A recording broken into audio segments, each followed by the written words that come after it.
So firstly, let me say, Roberto, every time I see you speak in your data, I am reaffirmed and re-energized by the vision and clarity and power of your work. I just think a 10-year project on social change, it was visionary. Now we're starting to reap as an entire world community of scholars the fruits of your efforts. So thank you. That's so exciting. My own work pales in comparison, but it is closely related to some of the important themes that Roberto is talking about. So I want to talk to you today about the psychology of effective activism. So let me see if I can progress this, or if there will be some. Very good. So I'll start off by making an obvious point that it's actually important to look at the outcomes, and then I'll pass on to the new theoretical model, the new acronym of our latest riffing theoretically. And then I will connect in with the data coming out of the DIME project that some of you have known over a period of many years. And then I'll close with some reflections on our field and the publication process in relation to this important body of work. So I want to situate us within the environment space, but there are many other contexts that we could look at. We could look at anti-racism, peace, we could look at the conservative causes, stop the steal, and so on.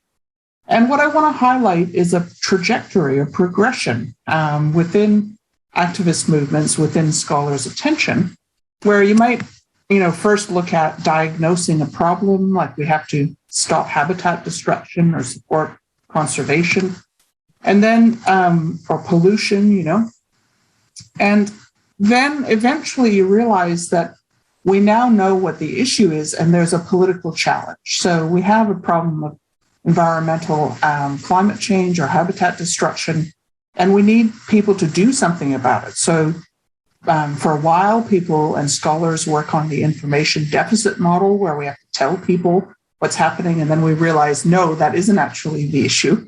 We have actually told them, and they know. We actually need to get them to do something about it. And so sometimes they do, and sometimes they don't, right? So we actually reach a point as activists where we are interested in how does activism work? How can we mobilize people?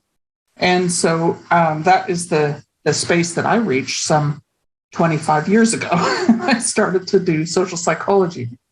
And that's, one of the things that I looked at in my PhD on forms of activism in the Quebecois sovereignty and federalism issues and Anglophones' reaction to it, was just that there's a lot of tactics to choose from. And in the environmental space, that's true more now than ever before. So shown on this slide are people counting down the time to act, marching, rallies, scaling the opera house, bicycling naked through the streets, painting themselves green to go vegan, and the Sea Shepherds, one of our favorite Australian environmental groups. And what I think is happening is that for many people, especially at first, there's a kind of model of social change that I'm representing visually in this graphic, where you have ideas up the top and change down the bottom right-hand side. And so you have some people who are ideas people, scientists, inventors, artists, and they have to connect in with early adopters, entrepreneurs, opinion leaders. We've got the economy on the top half of the graph, the politics on the bottom. And it sort of spreads out through these different layers of society, these different layers of leaders. And I think the question is, where would you put activists? Of course, they can come in anywhere, but a lot of activists perhaps see themselves as the part of the early process, the call to arms. So take calling for action on climate change. The goal is for other people to pick that up and run with it and to start implementing political changes and economic changes that are at the mainstream, that affect political and social infrastructure and change the social system broadly. And, the intuition that people have is that that's done through communication. But I would argue that the social psychology on the information deficit is just incredibly clear.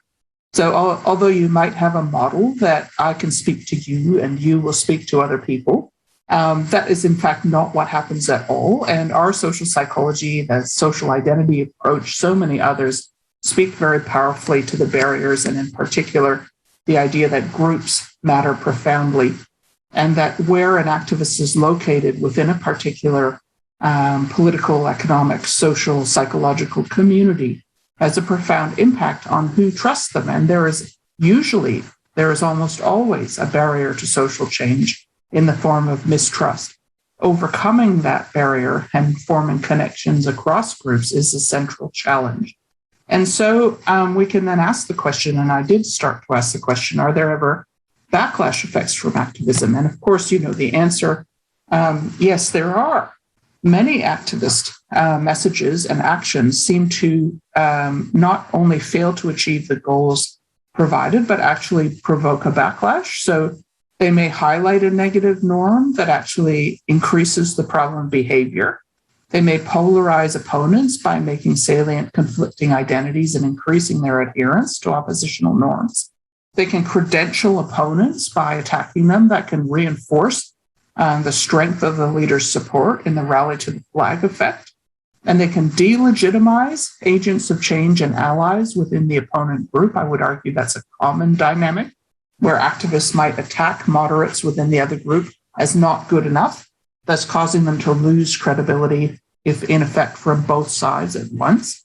And perhaps worst of all is an activist attack can make the issue or the behavior partisan. It can make it seem like, you know, to engage in environmental action, you have to be a Democrat, not a Republican, or you have to be a Green Party or Labour voter, not an LNP voter.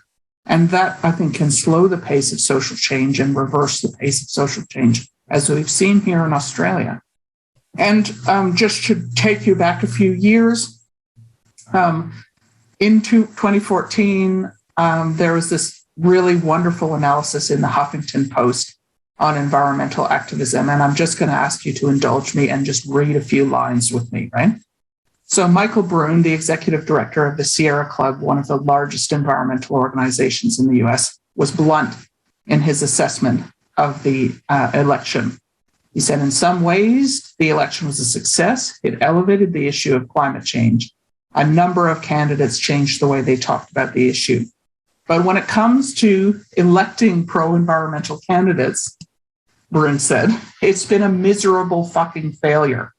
And he said at the time, in 2014, that a Republican who wrote a book saying climate change is a hoax was about to take control of the Environment and Public Works Committee, the Senate's most powerful environmental panel.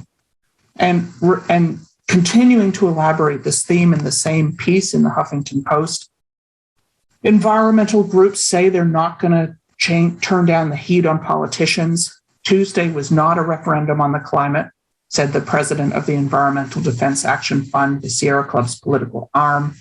As for the 85 million environmental groups spent, it was too low. It's very expensive to play politics, she said. The resources were well spent, and what we need to do is more. And commenting on this in the article, environmental spending is now putting them in the same league as groups like the US Chamber of Commerce and the American Crossroads. And of course, we know what happened next in the 2016 election. So we can ask ourselves, if we are spending millions of hours, millions of dollars, thousands of people's time and energy on activism, is that evidence-based? And is it something that works? And we can ask ourselves, is it even possible to imagine an evidence basis for activism and advocacy? And of course, the answer is yes. That's what many of us actually study, the social psychology of persuasion, the politics of persuasion. That field already exists. And so the question is, how can we directly speak to the millions of dollars, the thousands of hours, the millions of people who are mobilizing all around the world for social change, and inform or express or study what actually will work to create social change more effectively? So you guys know me, you know I've been passionate about this for ages. So finally, after doing the work over a 20-year period, we've summarized summarize the theory and some of the evidence from ourselves and from many labs, including the people in this Zoom. So the monograph that was published by Cambridge University Press just a month ago, called The Psychology of Effective Activism, led by Robin Gulliver, with Cecilia Wibisono and Kelly Fielding and I, pulls together a theoretical model and the available empirical data to address the question, what works? And these are the points that we made. So the first is that one of the reasons it's so complicated to answer the question, what is the effect of setting fire to something? What is the effect of the protests in the metro? Is that the effects vary across different audiences. And we think that a helpful framework is to pull apart 5 audiences. One of them, of course, is the self. So when I engage in activism, I can transform my own reality. Another is supporters of the cause and, of course, opponents of the cause. So in the case of Black Lives Matter, supporters are anti-racist in their ideology, and opponents might be people from the Blue Lives Matter movement who are saying something like all lives matter, police lives matter. Now, these other audiences that we try to distinguish sometimes are lumped together, but we think it's helpful to distinguish them. One of them is people, bystanders, who have no commitment either way to the cause in question. So they haven't thought about it or they haven't formed their opinion. And the third parties we refer to are groups and individuals committed to other agendas. So, for example, the policy world looks at the media and policymakers as important third parties. And we could extend that to think about activists in other causes. So if I'm a Black Lives Matter activist, the Black Lives Matter supporters are my constituency. But over here are the environmentalists. Over here are people who are working on the Me Too movement. Over here are people who are working on perhaps national indigenous issues. So those people who are committed to other agendas, we're calling them third parties. I hope that's clear. All right. The other factor that we thought would be highly relevant in introducing order or categorization to the outcomes of collective action is to focus on immediate outcomes within the action itself or flowing directly from the action, and then short and medium term, and we distinguish this in the book, but for the talk I'll group them together, and very long term. So in terms of the self, for example, we don't focus on that much in this group, but lots of other people, as you know, I think of Sarah Vestergren or John Drury, have looked at issues like self-empowerment or emotional experiences, joyful exhilaration that flows from participation in a protest, meaning-making, expressing loyalty or solidarity as allies. And those immediate consequences for the self can be a goal as well as an outcome of activists.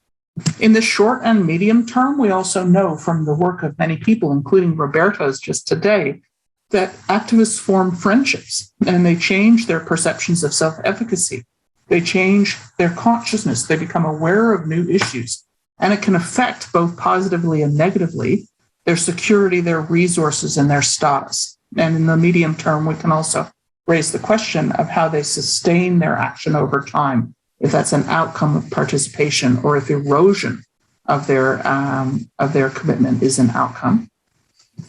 For supporters, of course, there's a lot of work in the social identity tradition, like expressing group values, affirming group identities, caring for, supporting, and empowering other group members. These are consequences of collective action that we're familiar with.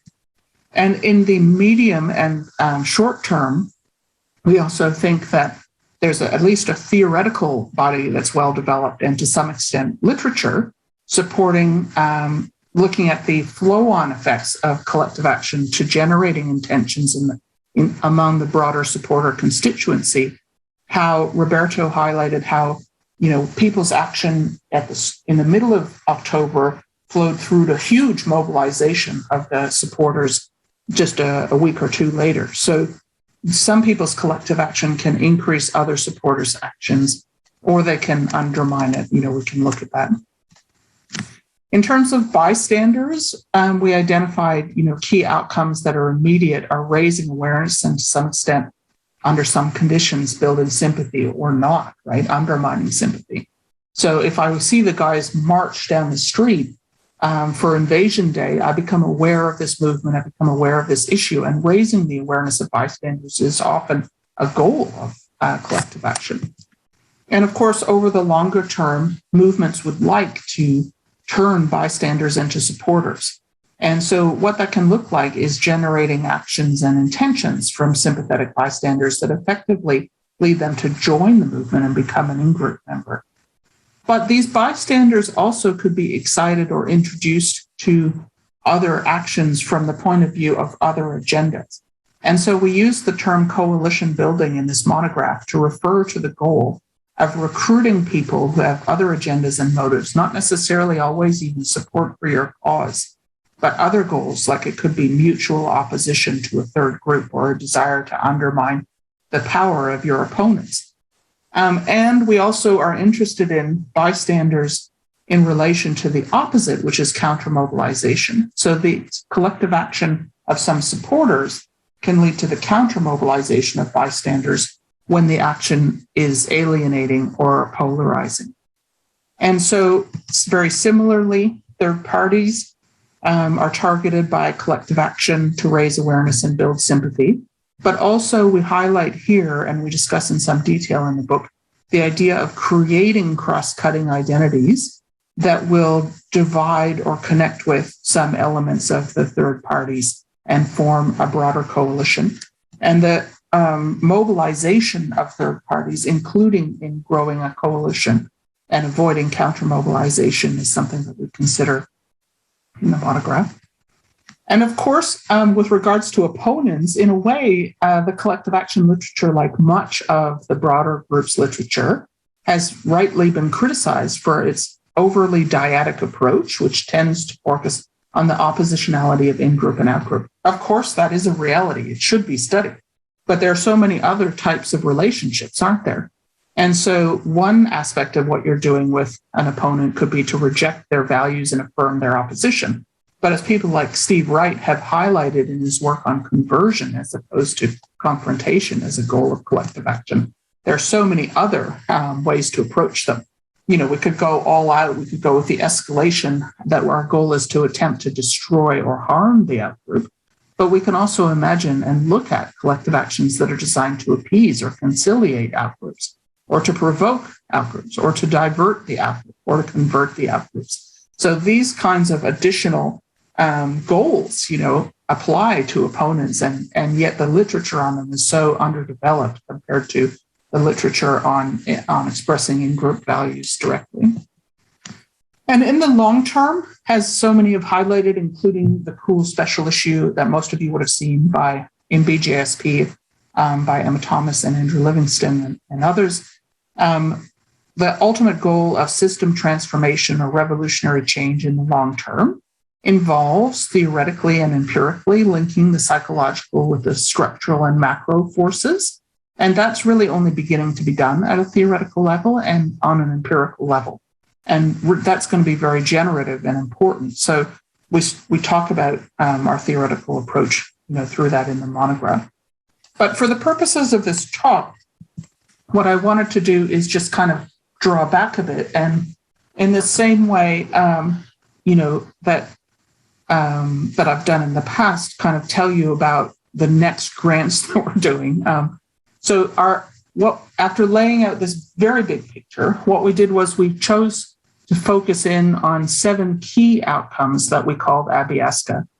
And we divided them into 2 major categories. The first, based on the work of Klandermans and Huygens, is the mobilization outcomes. So awareness raising, building sympathy, turning sympathy into intentions, turning intentions into action. All of this is really about growing the movement. And we think that that is one important category of the outcomes of collective action that can determine if a collective action is successful or not. But then we highlighted the 3 other outcomes that we think are probably more important to achieve social change, or necessary to achieve social change. Perhaps the first mobilization is necessary but not sufficient, and the second group is what's required. And these are we call persisting to power, and we can debate this. That's part of the reason I'm excited to give this talk.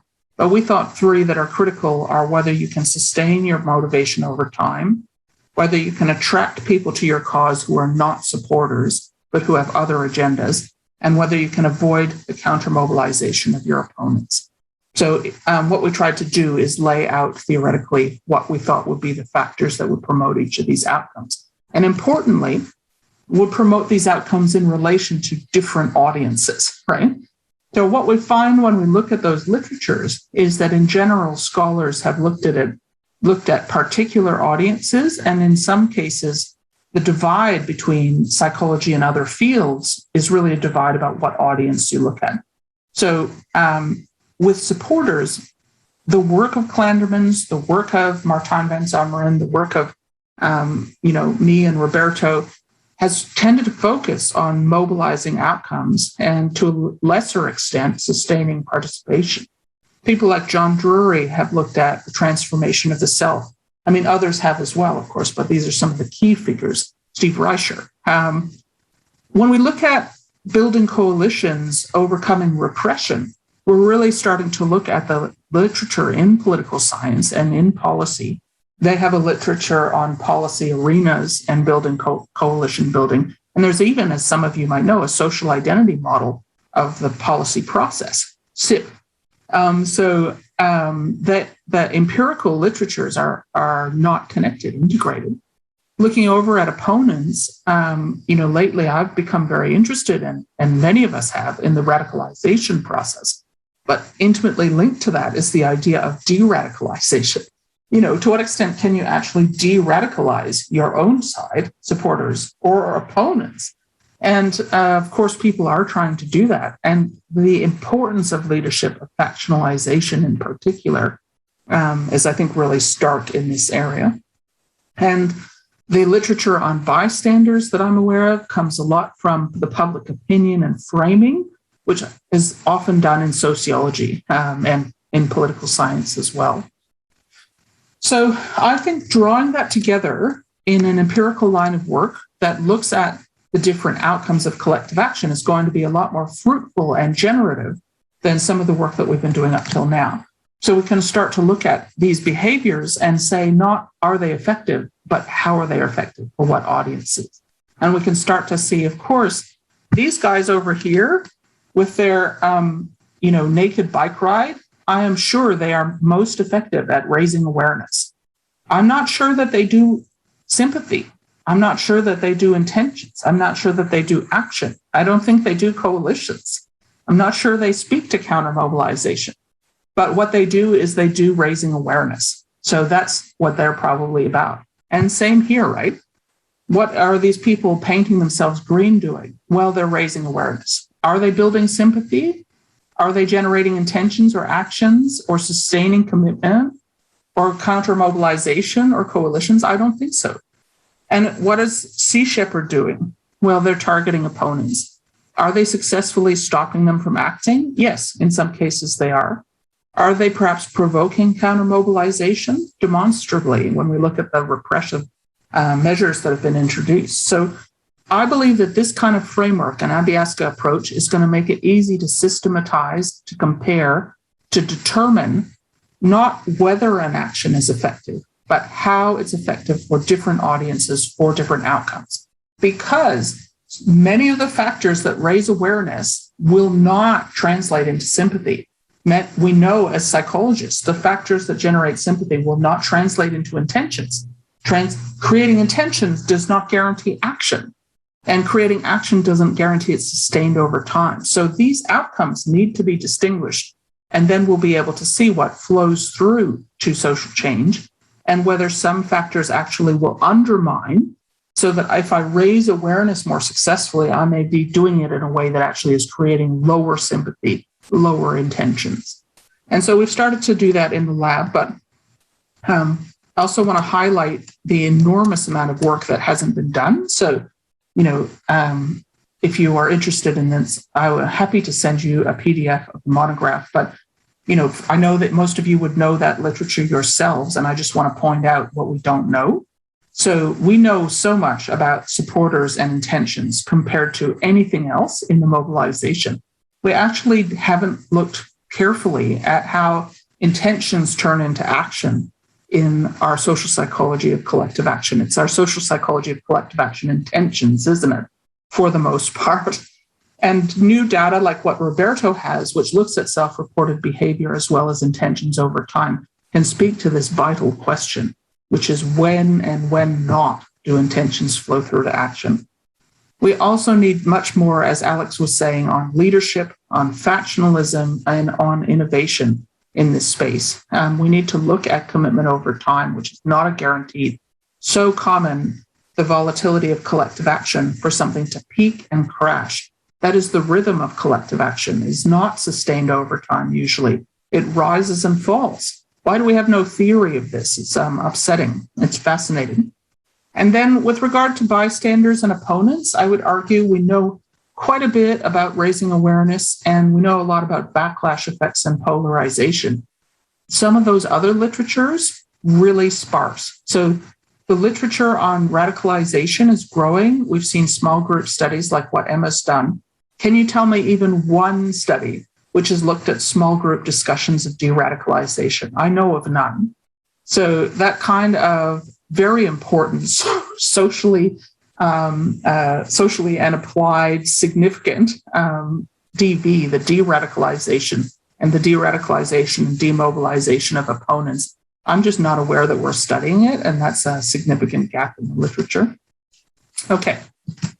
And of course, with third parties, as I was saying, there's a policy literature on growing coalitions and how you persuade someone. And I think that the area that has the most likelihood to pay dividends in this space is the idea of a cross-cutting identity, like what Richard Crisp did, where two parties have their own identities and their own space. Or it reminds me also of Matthew Hornsey's work way back in 2000 on the dual identity approach, so in order to grow a coalition, you're not trying to convert or undermine someone's identity because that creates a backlash. You try to create a dual identity that allows for joint mobilization. Anyways, if you're interested in that, I welcome a conversation. I want to press on to tell you about the data from the DIME model that some of you have seen over many, many years, but thank goodness it's finally come out in Psych Science and SPPS. So the DIME model is about the outcomes of collective action and trying to model the volatility and trajectories of change.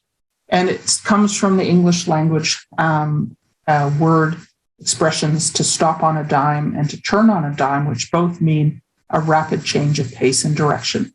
And so the idea is that in this model, we said there's a learning process where people start off with conventional action, and if it succeeds, they keep doing it. And if it fails, there's divergent trajectories, disidentification and exit, innovation, and moralization and energization. And moralization is intensifying moral conviction, and energization is a desire to redouble your efforts.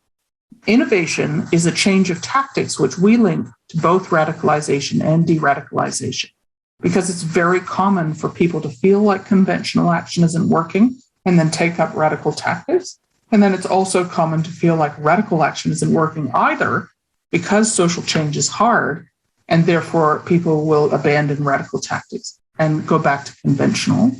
And so we've done a heap of studies about this. We published the theoretical piece, in this huge lit review and theoretical analysis in Advances in Political Psychology that some of you may know. And then we also have in press in SPPS, the Metaanalysis that I presented here, and some of you might have seen a couple of years ago.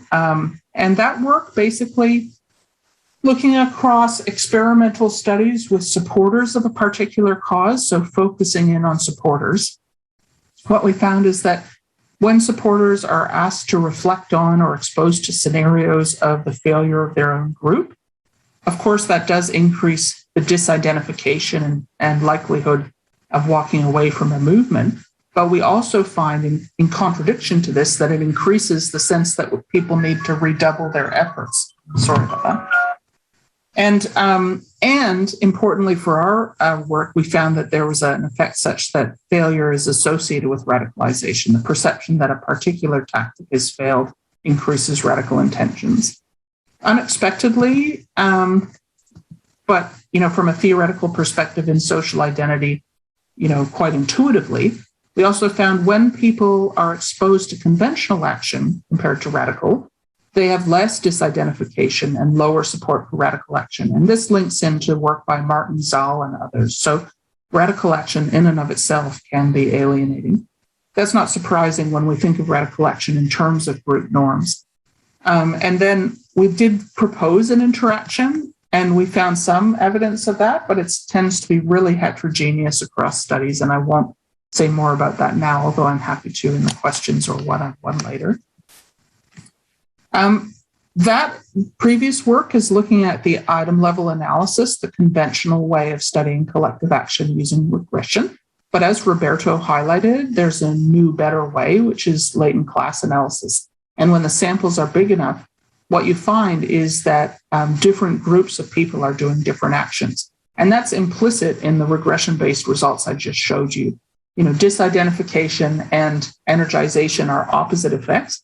They're both arising from failure because in the Don model, different people are taking different trajectories. And so what the data that is led by Morgana Lizio Wilson and in collaboration with the rest of the DIME team, including Emma Thomas and Craig McGarty, Vitaly Mogadam, and many others, we longitudinally followed supporters and opponents of marriage equality from before to after the plebiscite, that in which the opponents emerged as the losing side, supporters were a winning side. And what we found was it did change the characterization of the movement in the predicted direction. So before the referendum or plebiscite on marriage equality, both supporters and opponents had two classes of activists, more moderate activists and people who are highly active, a smaller community. Afterwards, supporters homogenized into one dominant group with 97% of the people, but opponents diversified into four groups, and we labeled those resigned acceptors, moderates, stay-the-course opponents, and innovators. We found no radicalization to violent action within the marriage equality context, and we wouldn't have expected to see that, but we did find that there were people that wanted to try changing tactics. And furthermore, in that study, which was published in Psych Science this year, we found that we could predict who would go into which of these groups. So compared to the resigned acceptors, people who are higher in time one social identity, that is before the plebiscite, were more likely to be the innovators, consistent with an entrepreneurship of identity approach or a dominant Packers loyal dissent, of course. It's not people who disidentify who lead the change. It's people who highly identify.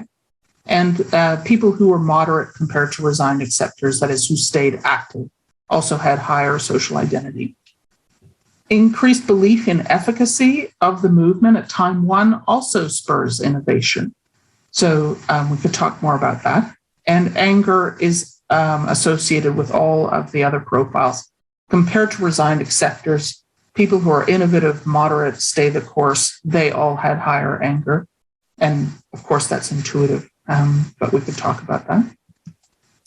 So I would say that I consider that this aspect of looking at different audiences and the different outcomes and identifying what works under what conditions is going to be incredibly theoretically generative as well as socially important. So I'd be really excited to talk to people about research, and I encourage you to think about throwing these variables into your own studies because there's so much low-hanging fruit here.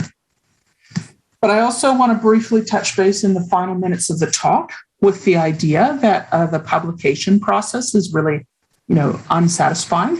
So, as you know, I have published 140 chapters and articles now, and that's wonderful. And I revel in that, and I recognize my privilege. But I would like to say that I do think the whole model of journal articles comes from the 17th century, and it's not appropriate to the internet age, and it's not proportional to our time and money. Many of us have struggled to read the articles, even of people that we're very interested in, like following the work of other scholars. So it's just something that we could look at how to improve. And so I haven't shared about this publicly before, but some of you know that our lab was fortunate to receive an extremely large bequest, which is going to support work in translation and promotion of democracy, environmental sustainability, and peace over the next, for the rest of my career, essentially. And so what I'm looking at to try and develop is some initiatives that can support the rapid communication of scientific work in a way that is recognized for junior scholars and that can promote the careers of academics while simultaneously being available open access, and of course, with the rigorous, transparent reporting of failure, because null findings and failure in activism research is very important as everywhere else. And we do need to have ways of reporting that rather than selective reporting, which used to dominate. So some of you would have seen, I've been looking at blogs and videos. That's fun, but that's not peer reviewed. At least in my lab, it isn't. And it's not, something you can put on your CV unless you're stretching. So we've been writing books. We have, Robin Gulliver has 3 monographs this year, which is pretty amazing, including working with the International Center on Nonviolent Conflict, which is good for interdisciplinarity and reaching scholars in other fields. But I am very interested in collaborating, and I will be trying to resource, and I would like to collaborate with scholars of all levels and internationally to create dialogues that can move fairly quickly to a peer-reviewed publication in a new outlet or in an existing journal, where there might be a discussion between, say, Roberto and Alex. That would be filmed, that would be in a podcast, that would talk about what they see as the exciting theoretical frontiers and the questions that need answering. And that would be facilitated by or in collaboration with a junior scholar who could take the transcript, edit it, and reference it, take a lead on a paper that would come out of it, that would go through an expedited peer review process that could see it online and open access in an outlet that's accredited in a timely way. So that's my dream and my vision. And if you're interested in that, please help me to know how it could work. Or in the case of the experienced editors in the room, please give me negative feedback so I can improve my vision. Okay, that's all I've got for you guys. Thanks very much.